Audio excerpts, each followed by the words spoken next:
Tuan-tuan dan puan sekalian, Al-Imam Al-Bukhari dan juga Al-Imam Muslim rahimahumullah, mereka mensyaratkan hadis-hadis yang dah dimasukkan ke dalam sahih mereka adalah hadis yang berstatus sahih. Sebab itu dinamakan kitab-kitab mereka Al-Jami' As-Sahih. Al-Jami' As-Sahih. Cuma di sana tuan-tuan dan puan sekalian, kesilapan dalam periwayatan, kesilapan dalam penilaian. Apakah kita menilai Al-Imam Al-Bukhari dan Al-Imam Muslim maksum, bebas daripada kesilapan dan kesalahan?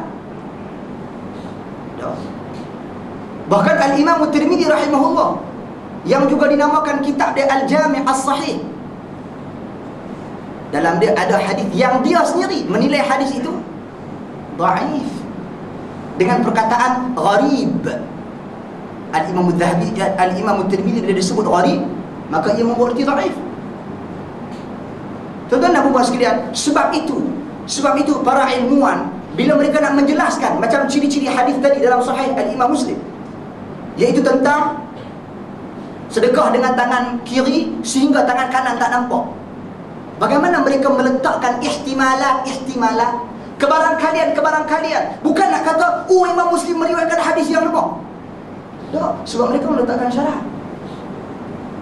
Cuma dalam perletakan syarat itu berlaku beberapa perkara. Contoh, kalau sekiranya dia dengar perkataan itu datang daripada guru dia sendiri, dia ambil, dia nyatakan tanpa dia tambah, tanpa dia kurang. Jadi kebarangkalian inilah yang disenaraikan oleh para ilmuwan tentang hadis-hadis yang dilihat. Ini macam mana boleh ada dalam Sahih Muslim ni? Kebarangkalian ni macam ni. Macam mana hadis ni boleh ada dalam Sahih Imam Bukhari?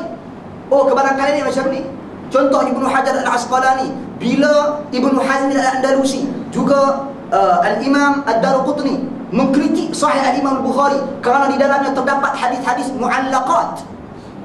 Yang mu'allaq ni apa? Hadis-hadis yang datang tanpa sanad. Tiba-tiba terus Nabi SAW bersabda. Nabi SAW bersabda, terus tak ada sanad, tiba-tiba Nabi sebut. Sebab itu Ibnu Hazmin adalah antara ahli ilmu yang melemahkan hadis tentang pengharaman muzik di dalam Sahih Al-Imam Al-Bukhari. Yastahilun al-hira wal ma'azib, hadis yang dia kata lemah. Pasal apa? Mu'allaq. Tuan dan puan sekalian, Ibnu Hajar bersusah payah jawab balik, meletakkan kebarangkalian terhadap ulama. Ni yang dipanggil sangka baik ni. Ajak sangka baik. Kalau tak sangka baik, Sahih Imam Bukhari banyak hadis dhaif, Sahih Imam Muslim ada hadis dhaif, ada hadis makhluk. Tapi dah mereka meletakkan ihtimalat, kebarangkalian yang berlaku. Ibnu Hajar karang kitab Taghliqut Ta'liq, nak jawab balik kritikan orang terhadap hadis-hadis yang mu'allaq di dalam Sahih Al-Imam Al-Bukhari. Tuan-tuan dan puan sekalian, begitu juga kedudukan Sahih Al-Imam Muslim. Sebab tu saya katakan tadi, jangan terkejut bila kita jumpa dalam Sahih Muslim hadis macam tu. Sebab kebarangkalian yang dijelaskan oleh Al-Imam An-Nawawi rahimahullah, dijelaskan oleh Al-Imam An-Nawawi bila dia mengulas hadis tersebut di dalam syarah Sahih Al-Imam Muslim, kitab dia yang terkenal Al-Minhaj, syarah Sahih Al-Imam Muslim Ibn Hajjaj. Dia jelas, dia kata antara ihtimalnya mungkin Al-Imam Muslim rahimahullah meriwayatkan seperti mana yang dia dengar daripada guru dia. Guru dia kata lagu tu, dia letak lagu tu. Sebab jelas Al-Imam Muslim bukan seperti Al-Imam Bukhari.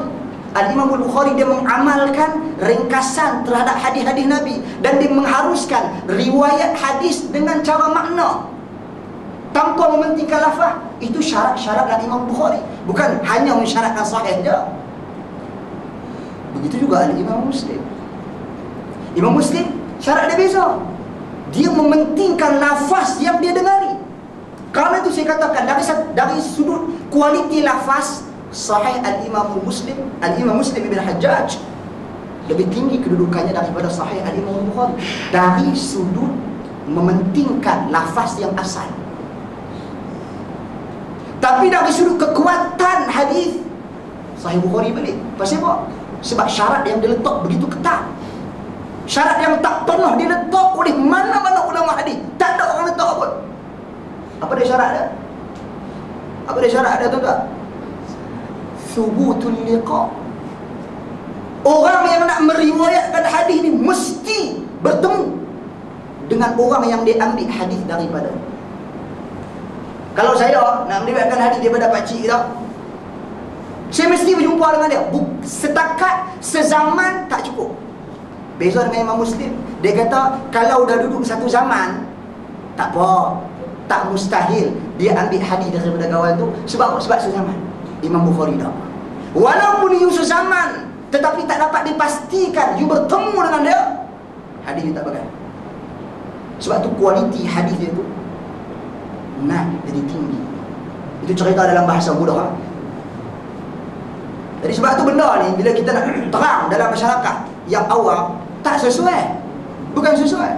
Cuma bila kita baca mukadimah Syekh Al-Albani tadi, dia menyatakan bahawasanya penilaian hadis sahih dan juga dhaif. Ada dhaif kalau Sahih Muslim. Tuan-tuan, dhaif ini tidak mencacatkan kekuatan, kedudukan kitab Sahih Al-Imam Muslim.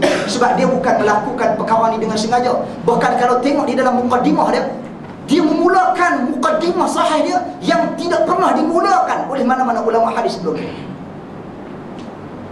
Mukadimah sahih dia tu dia menjelaskan tentang kepentingan hadis Nabi sallallahu alaihi wasallam, larangan berdusta atas nama Nabi sallallahu alaihi wasallam. Dan dia di antara tokoh yang menyatakan bahawasanya tidak boleh meriwayatkan hadis yang dhaif, walaupun untuk fadail a'mal, walaupun untuk apa-apa tujuan. Nama kata dia dhaif, letak tepi. Imam Muslim. Jadi itu tuan-tuan dan puan-puan sekalian, pandangan saya terhadap isu tersebut.